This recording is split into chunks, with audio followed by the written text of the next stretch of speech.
Déjeme leer un texto bíblico y luego vamos a entrar en el taller en sí. Pablo dice en la primera carta a los Corintios, porque la palabra de la cruz es locura para los que se pierden, pero a los que se salvan, esto es, a nosotros, es poder de Dios.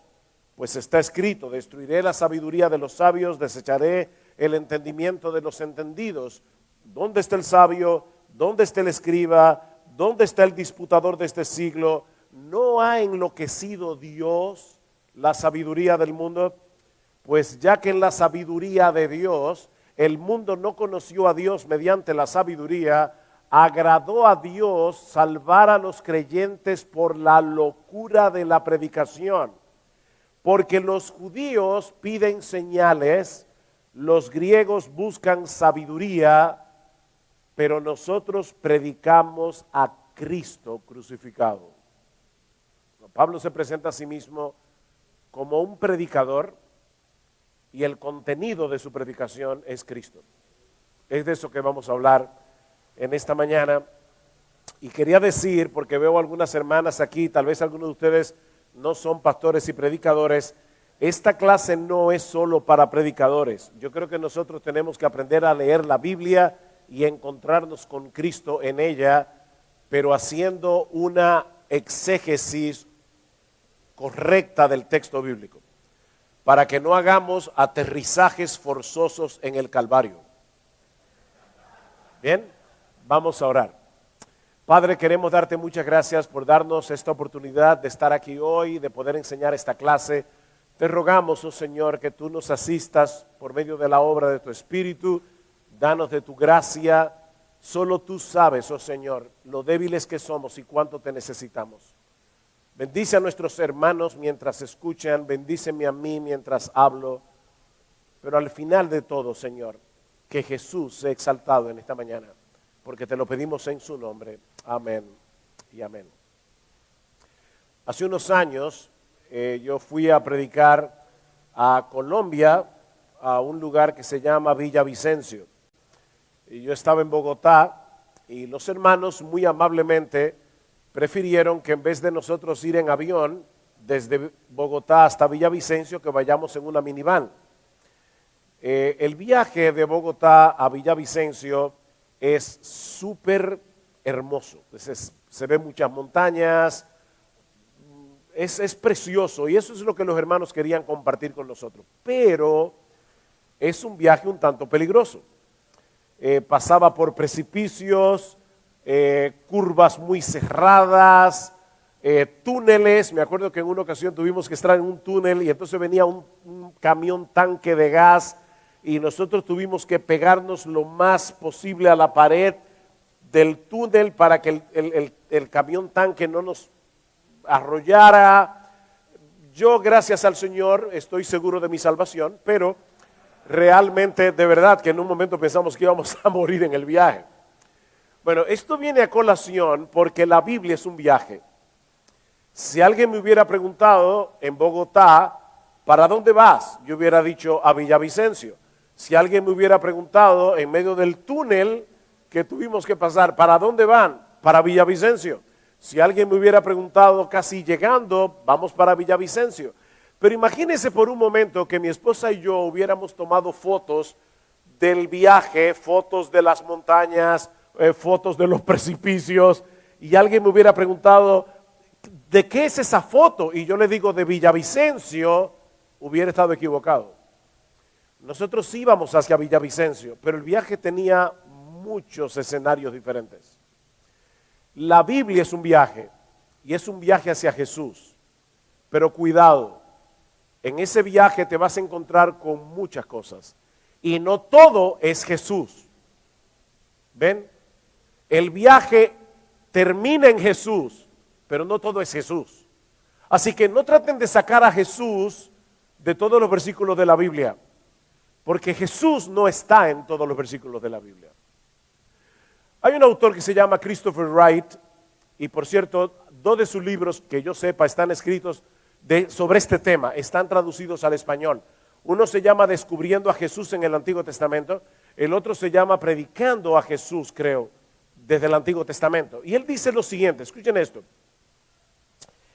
El Antiguo Testamento es un viaje que conduce a un destino, y este no es otro que Jesucristo. Es un viaje que ya se hizo. Fue largo, con muchas curvas, giros, vueltas, paradas y nuevos comienzos. Fue un viaje interrumpido y amenazado por una diversidad de circunstancias y gentes adversas. Fue un viaje que involucró a toda una nación, Israel, y su historia incrustada en la de muchas naciones. Pero sin importar en qué punto del viaje usted se incorpore, cerca del comienzo, en la mitad, hacia el final, la dirección es siempre la misma. Esta es la historia de Dios que guía al pueblo de Dios hacia el Mesías de Dios. ¿Escucharon esa frase? Esta es la historia de Dios que guía al pueblo de Dios hacia el Mesías de Dios, Jesús de Nazaret. Tal es la dirección constante del movimiento. Jesús es el destino. El Antiguo Testamento narra la historia que Jesús completa. ¿Ven el punto?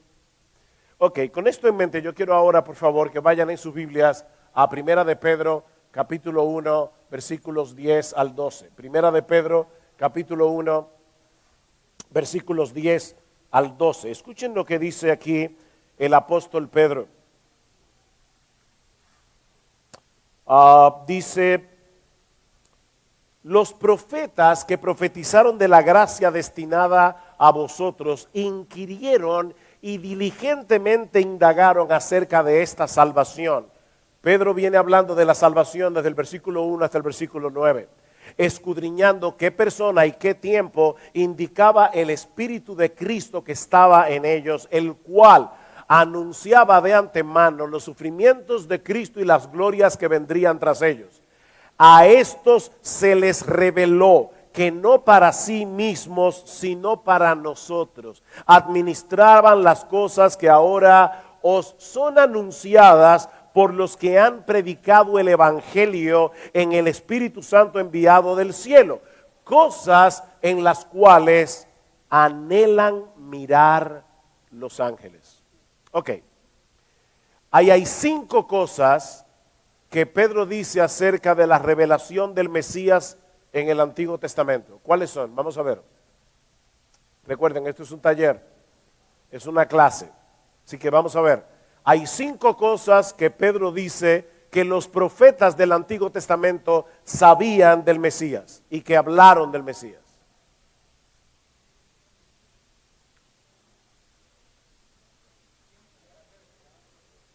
Pero acerca del Mesías, ¿qué dice Pedro? Déjenme ayudarlos con la primera y luego vamos a seguir con las otras. La primera es que el Mesías iba a venir. ¿No es así? Es obvio, dice que ellos sabían que venía un Mesías y ellos indagaron, inquirieron acerca de ese Mesías. Ellos profetizaron acerca de ese Mesías que habría de venir. ¿Qué otra cosa profetizaron los profetas acerca del Mesías? Sufrimientos. El Mesías iba a sufrir. Esto está acabándose. Cristo iba a sufrir. ¿Qué otra más? Que luego del sufrimiento, esta está peor. Si me pueden conseguir otra felpa de esta. Iba a ser glorificado. El Mesías iba a venir, iba a sufrir, iba a ser glorificado. La cuarta no es tan obvia. La cuarta es que ese era el orden. O sea, el orden es primero sufrimiento, luego la glorificación. No puede ser al revés. Y la quinta,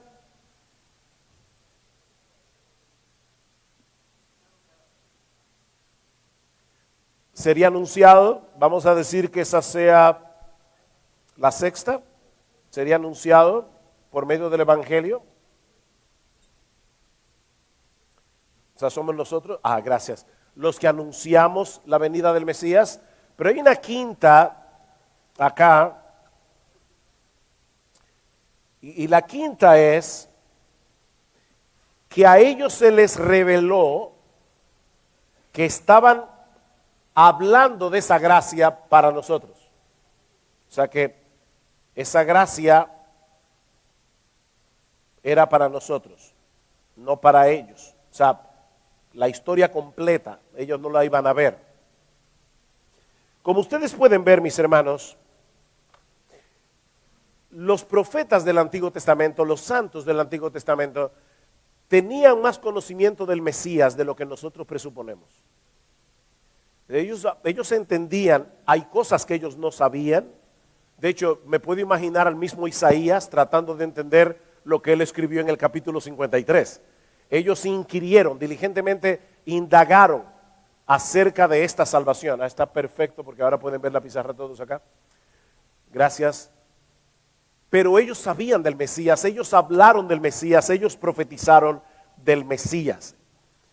Nosotros vemos en el Nuevo Testamento cómo el Señor Jesucristo mismo decía que en el Antiguo Testamento Él era la figura principal. ¿Recuerdan los discípulos que iban camino de Emaús y ellos estaban tristes porque ellos creían que Jesús de Nazaret era el Mesías, pero entonces murió crucificado? ¿Y qué les dice Jesús?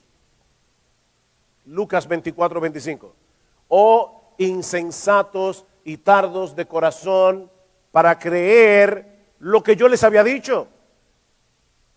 Cristo no le había revelado a los apóstoles que Él iba a morir, que Él iba a ser arrestado, que Él iba a ser crucificado, que Él iba a resucitar. Bien, eso fue lo que Jesús le dijo a los discípulos que iban camino a Emaús: oh insensatos y tardos de corazón para creerme todo lo que yo les dije. ¿Sí o no? No. Hermanos, recuerden el texto. ¿Están tímidos o no durmieron bien? Hermanos, de verdad, yo quiero que ustedes participen. Cuando yo doy una clase, yo no predico, yo doy clases. Y esto es una clase, es un taller. Cristo le dijo, es una pregunta, a los discípulos de Emaús que ellos eran unos insensatos por no creerle a Él lo que Él había dicho acerca de su propia muerte. No, Jesús no dijo eso. Y es interesante porque Él pudo haberles dicho, pero yo se los dije. Dice, no, oh insensatos y tardos de corazón para creer todo lo que los profetas han dicho. Jesús los llevó al Antiguo Testamento y dice, comenzando desde Moisés y siguiendo por todos los profetas, les declaraba en todas las escrituras lo que de Él decían.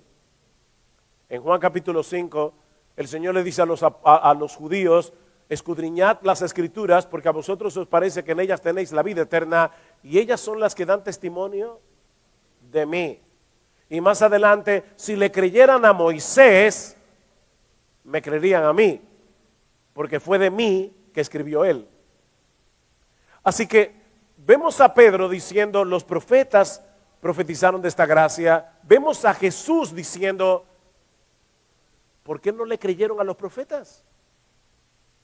Vemos a Pablo recordándole a Timoteo: Timoteo, recuerda lo que tú has aprendido y que desde la niñez has sabido las sagradas escrituras, las cuales te pueden hacer sabio. ¿Para qué? Para la salvación que es en Cristo Jesús. ¿De qué escritura está hablando Pablo? Cuando Pablo le dice a Timoteo, Timoteo, recuerda las sagradas escrituras. El Antiguo Testamento. Así que Pablo está diciendo, el Antiguo Testamento, recuerda el Antiguo Testamento, Timoteo, porque lo que dice allí te puede hacer sabio para la salvación que es por la fe en Cristo Jesús. Así que, mis hermanos, no hay dudas de que la Biblia es un viaje hacia Jesús, es un viaje hacia el Señor Jesucristo. En ese sentido, nosotros tenemos que tener cuidado porque los predicadores, que somos pastores, nosotros queremos ser relevantes para nuestra congregación, ¿no es así?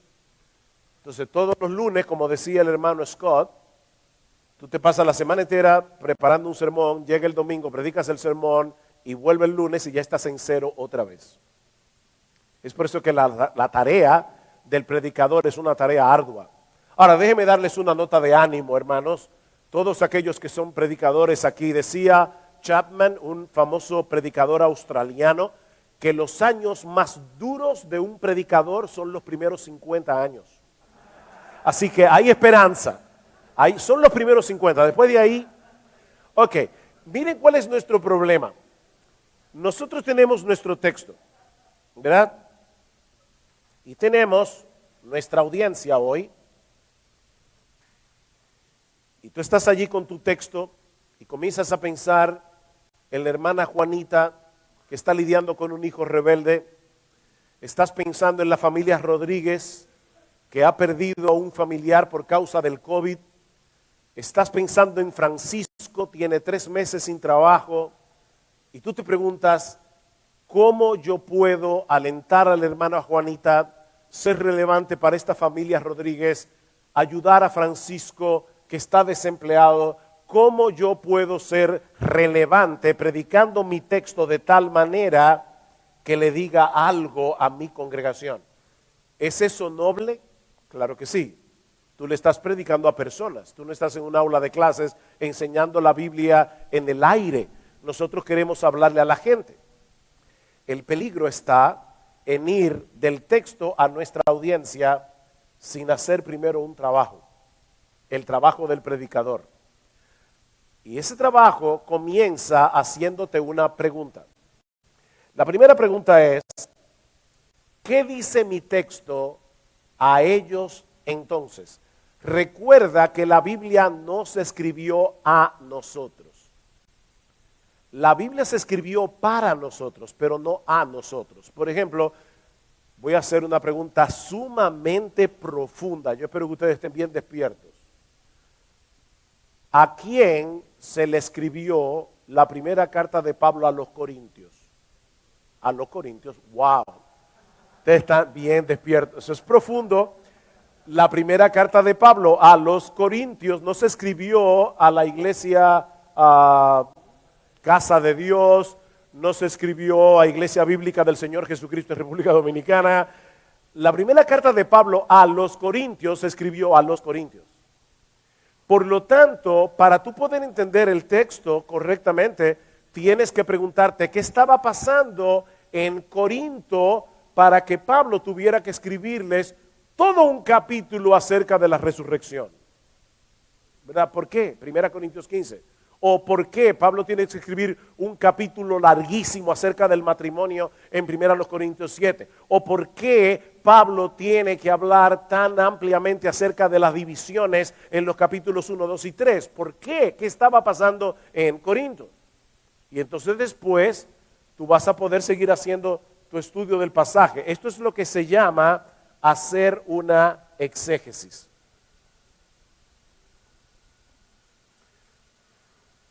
Conversaba recientemente con unos hermanos acerca del libro del Génesis.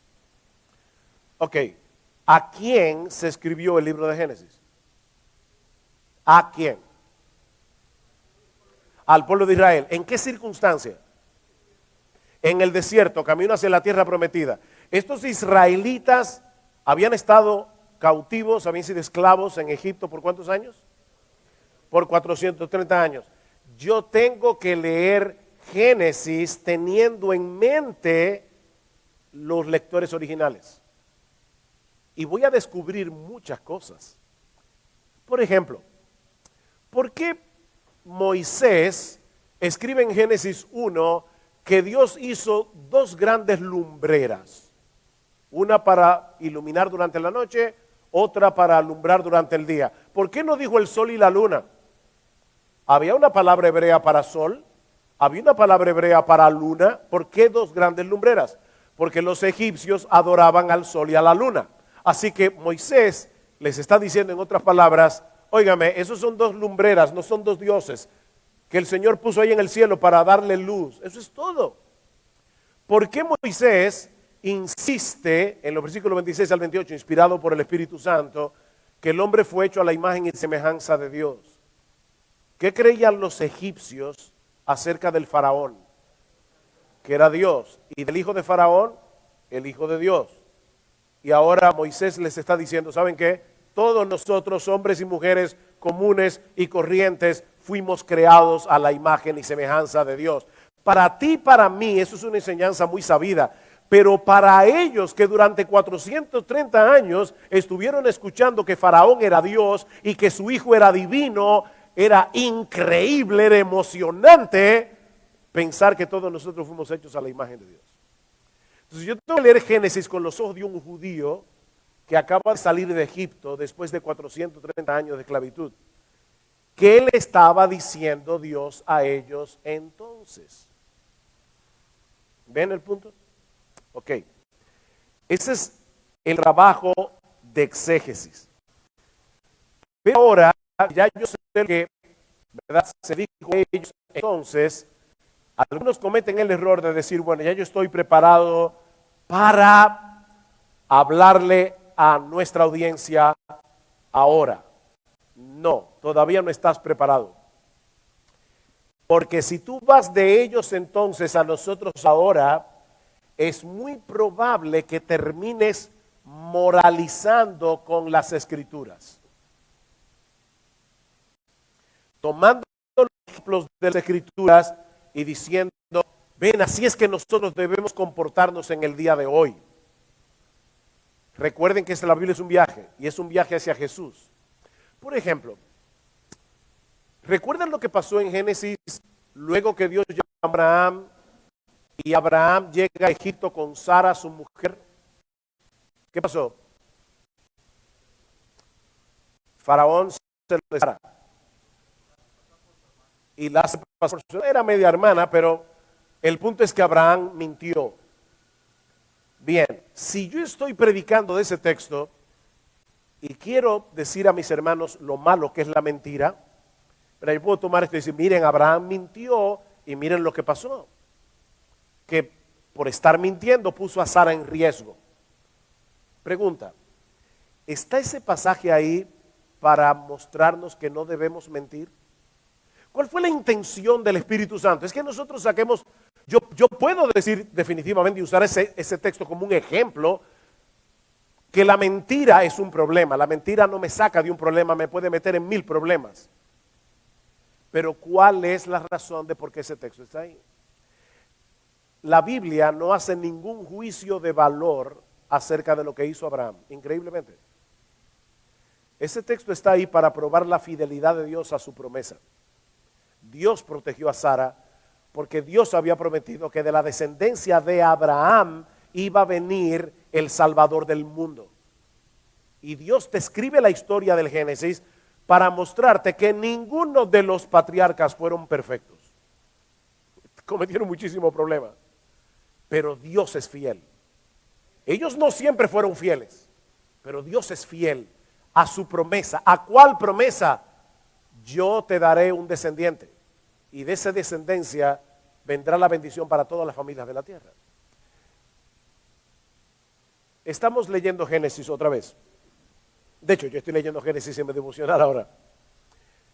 Y comienza la historia de José, Génesis 37. Y luego en el 38, Moisés, inspirado por el Espíritu Santo, mete una historia allí. Y luego en el capítulo 39, sigue la historia de José. Pregunta, ¿cuál es la historia de Génesis 38? Alto, alto, alto. Judá y Tamar. No voy a contarle la historia, ustedes la conocen. La pregunta es, ¿qué hace esa historia ahí? Oh, wow, gracias. Wow, ahora sí tengo uno de verdad. ¿Qué hace esa historia? Génesis 38.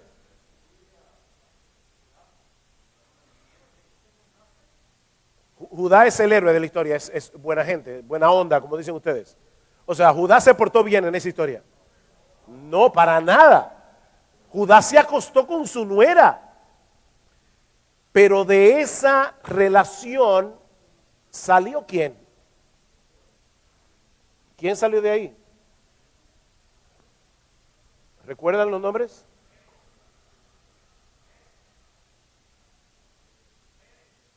Fares.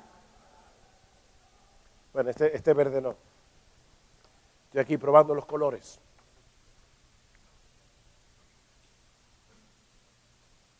Fares. Bien, Moisés sigue escribiendo la historia de José, perdón, José fue el mejor de los hijos de Jacob, ¿no es así? Sin embargo, la descendencia mesiánica no viene a través de José, viene a través de Judá. Fares desaparece de la historia bíblica. ¿Hasta cuándo?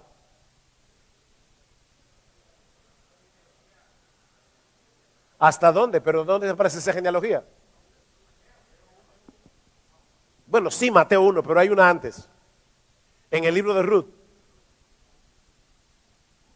Increíblemente, Fares desaparece, pero de repente, sin ton ni son, aparentemente, Ruth dice que Fares era el tatarabuelo de Booz. Y Booz fue el padre de ¿quién? De Isaí. E Isaí era el padre de ¿quién? De David.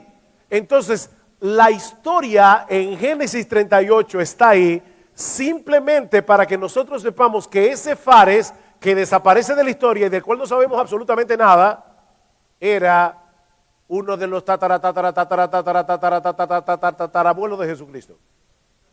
Porque luego en Mateo capítulo 1 aparece Fares otra vez.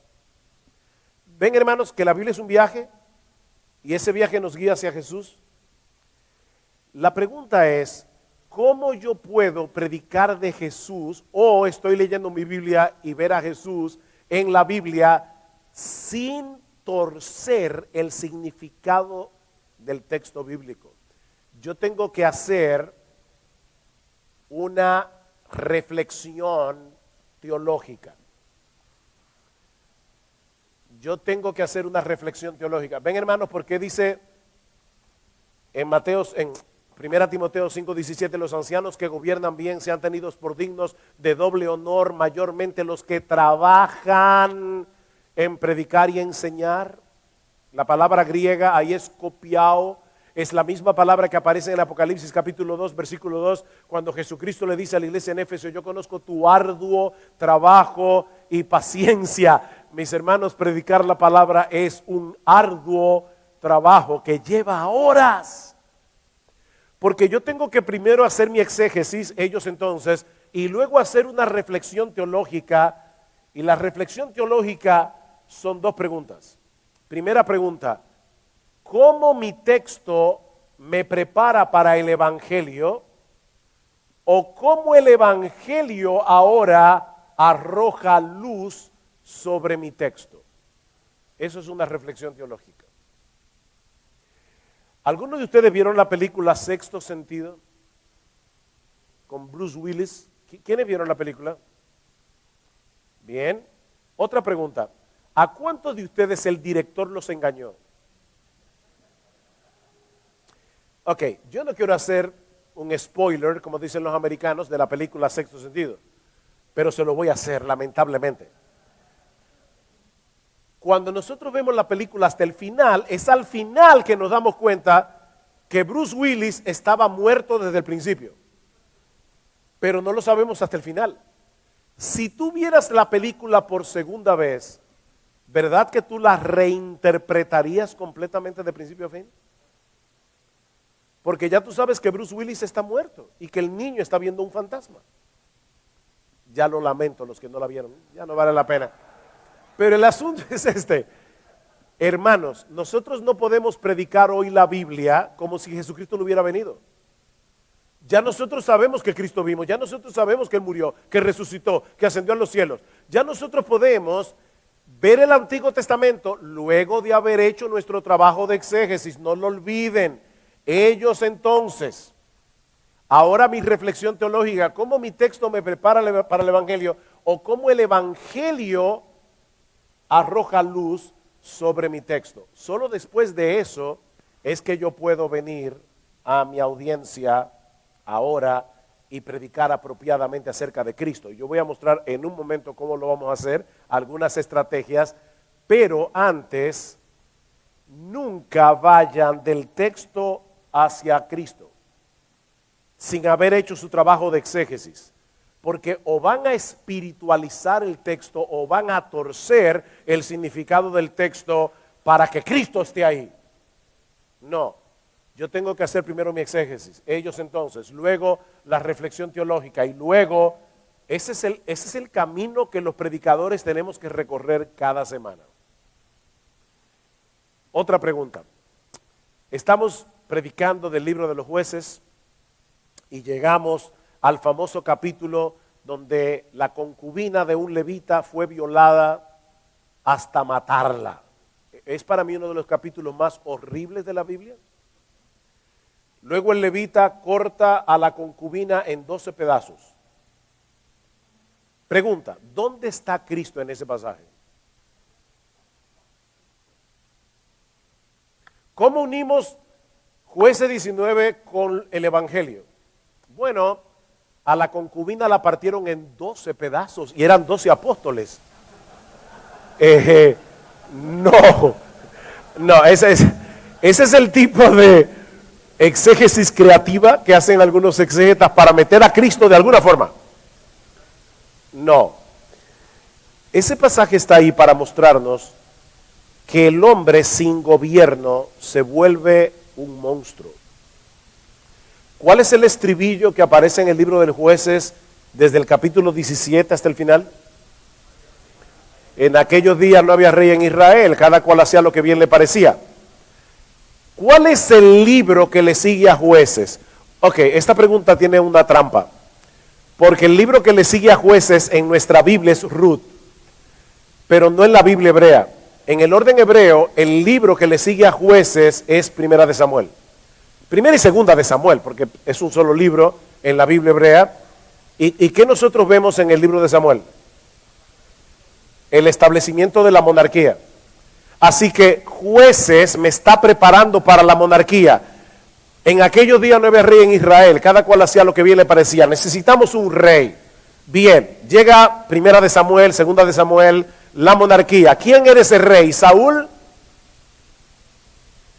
¿Era Saúl? Hermano, ¿qué le pasa? Vamos, yo sé que ustedes son pastores que conocen bien su Biblia.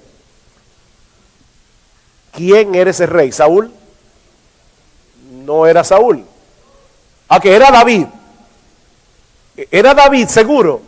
O sea, David era el rey que nosotros necesitábamos. Señores, ¿qué pasó con David? ¿David fue perfecto? No, no lo fue. David pecó con Betsabé, David mató a Urías Eteo, David tuvo varias mujeres. No es David. Salomón entonces. No. Nosotros vamos viendo todos los reyes. 19 reyes tuvo el reino del sur, 19 reyes tuvo el reino del norte. ¿Cuántos reyes fueron buenos en el reino del norte? Ninguno. ¿Cuántos en el reino del sur? La mitad. Pero ninguno de ellos era el rey que nosotros necesitábamos. Jueces me está diciendo, necesitamos un rey. El resto del Antiguo Testamento me dice, ninguno de estos reyes era el rey. Nosotros necesitábamos otro rey. Un rey que pudiera gobernarnos el corazón. ¿Quién es ese rey? Es Jesús. Entonces, Jueces me presenta un problema. Jesús es la solución a ese problema. Pero yo tengo que hacer un trabajo, hermanos. Yo tengo que hacer primero mi exégesis, luego tengo que hacer mi reflexión teológica. ¿Ven el punto? Ok, ¿sí se entendió todo? ¿O no se entendió nada? Algunas estrategias para predicar apropiadamente a Cristo o para ver apropiadamente a Cristo en el Antiguo Testamento o en toda la Biblia. En primer lugar, primera pregunta, considera dónde encaja tu texto en la historia de la redención.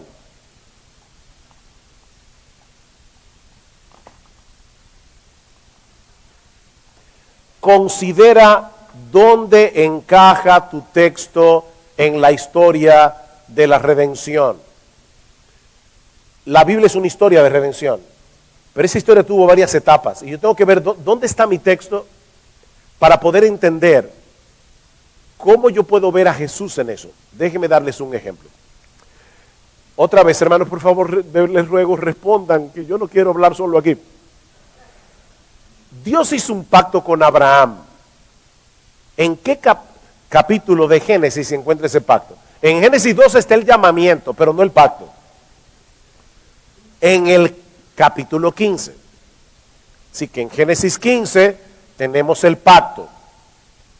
Y Dios le dice, un descendiente tuyo va a venir y tú vas a tener una descendencia más numerosa que las estrellas del cielo, que la arena del mar.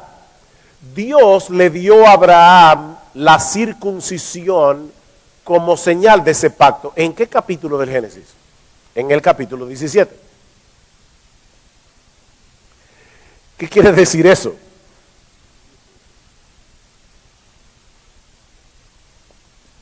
Abraham era un judío en Génesis 15. No. ¿Era un circuncidado? No. Abraham en Génesis 15 era un gentil incircunciso. Cuando Dios dijo que su fe le sería contada por justicia. Increíblemente. Romanos 4. ¿Qué dice Pablo en Romanos capítulo 4, versículo 10 al 12? Dice, cuando Dios le dijo a Abraham que iba a ser justificado por la fe, Abraham era un incircunciso para que fuera padre de todos los creyentes, de los circuncidados y de los no circuncidados, para incluirnos a todos nosotros. El orden de los eventos aquí es extremadamente importante. ¿Ven el punto? El evangelio es para todos, no solo para los judíos. Porque Abraham era un gentil incircunciso cuando Dios lo justificó para que sea el padre de todos los creyentes, dice Pablo en Romanos capítulo 4. Ahora, ¿quién era ese descendiente de Abraham? Porque muchos pueden decir, bueno, de Abraham vienen los judíos, y es verdad. Sin embargo, yo quiero que busquen por favor Gálatas capítulo 3, versículo 16.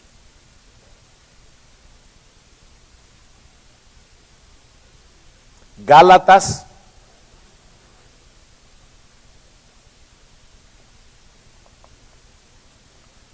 versículo 16.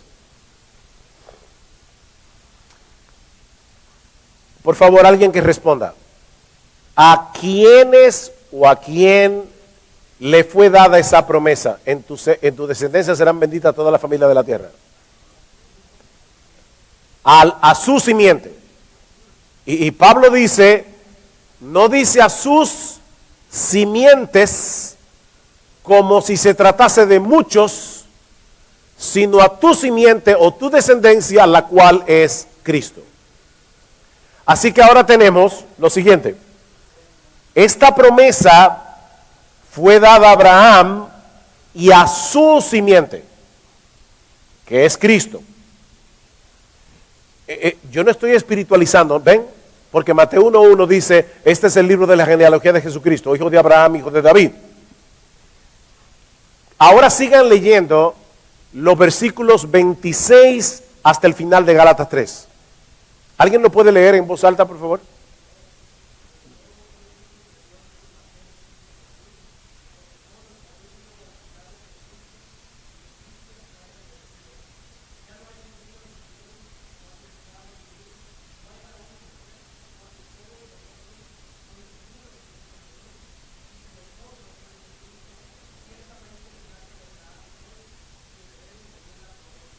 Wow, hermano, ¿usted no les emociona eso?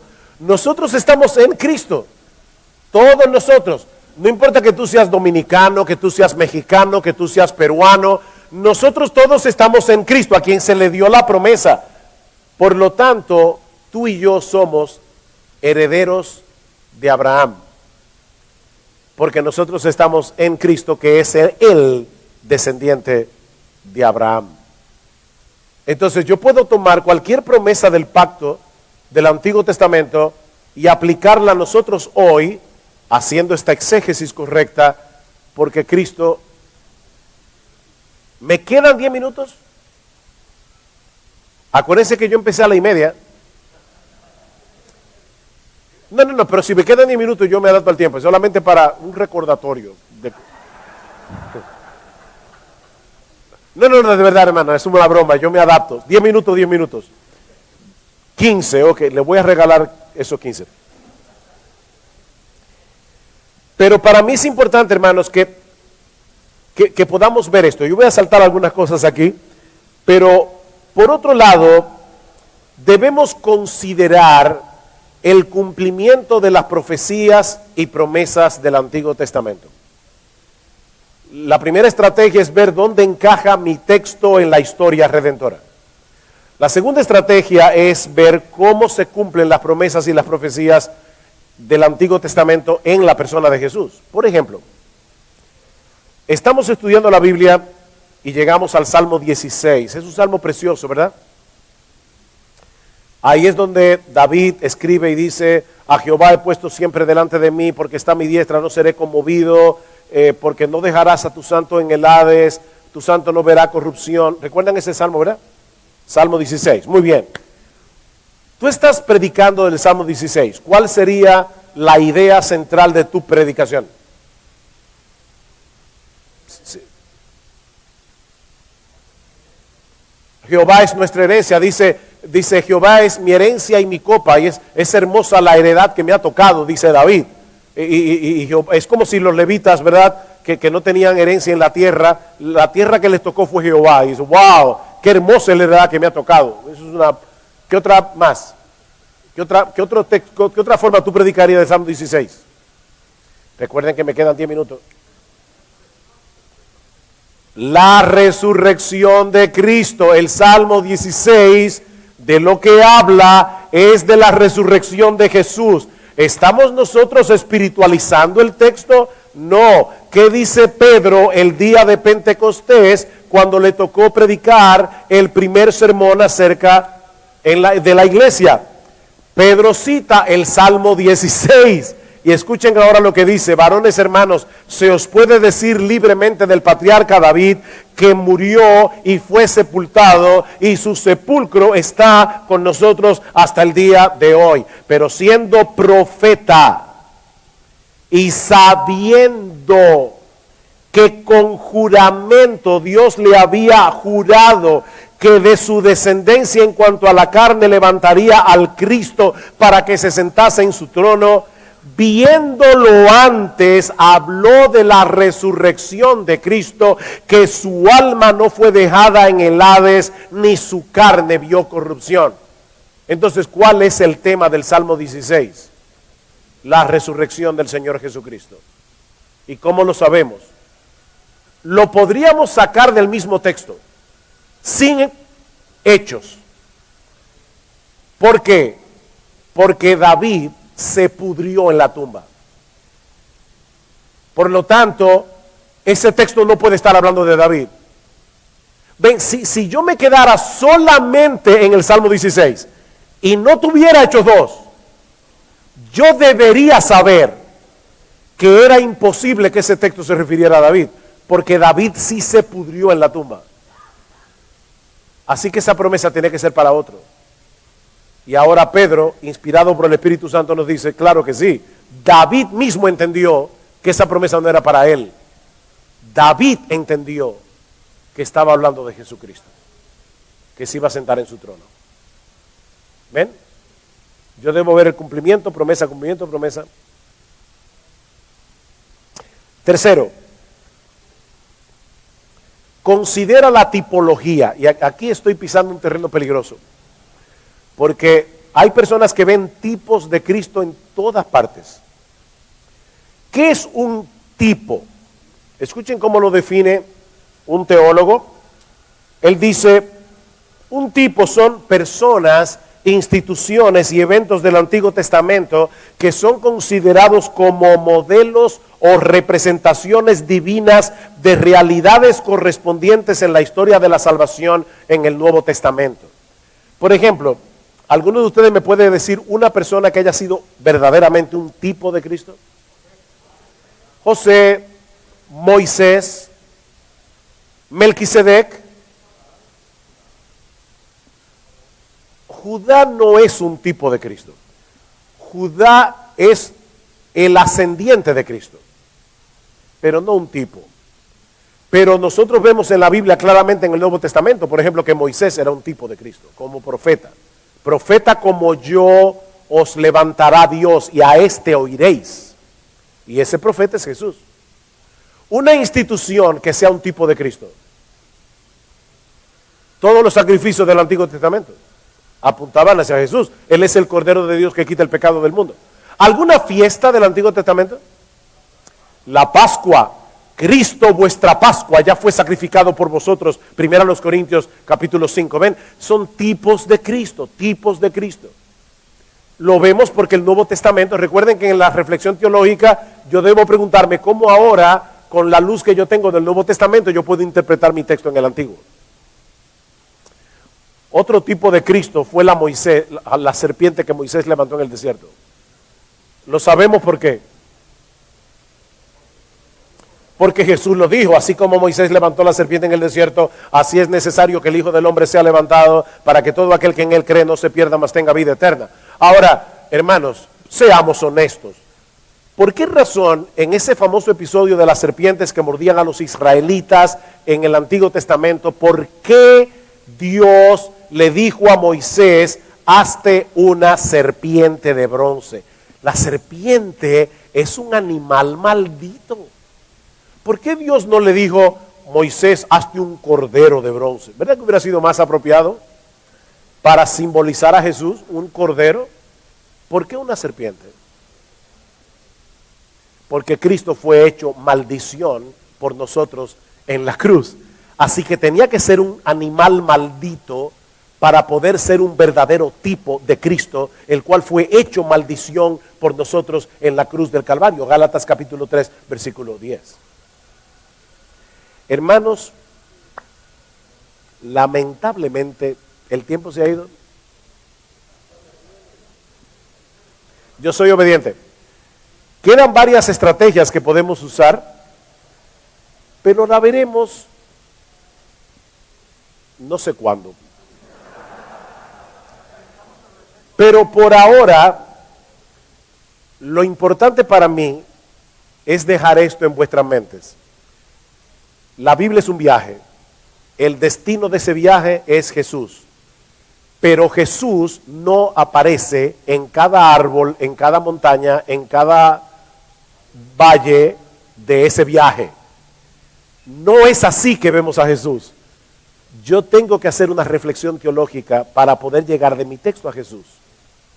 No metan a Jesús donde no está, porque eso es una mala exégesis.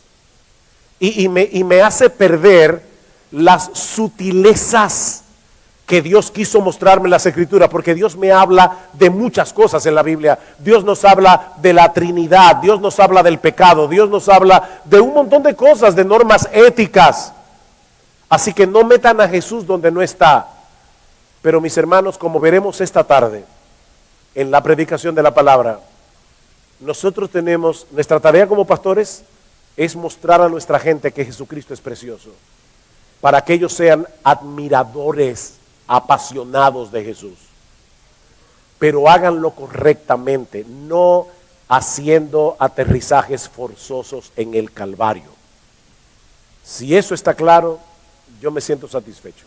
Y les recomiendo que lean el libro de Christopher Wright, Descubriendo a Jesús en el Antiguo Testamento. Christopher Wright es con W. Wright. Christopher Wright. También Cómo predicar a Jesús. Yo creo que Wright es uno de los autores más cuidadosos para no llevarnos al extremo de meter a Cristo donde no está, y por eso lo recomiendo a él. De verdad, lean a Christopher Wright. Y si usted puede leer en inglés, yo le recomiendo que lea a G.K. Beale. ¿Cuál libro? Todos. Lea todo lo que él escribió, qué bueno. Pero hay un libro de manera particular que se llama Cómo interpretar correctamente el Nuevo Testamento en el Antiguo Testamento.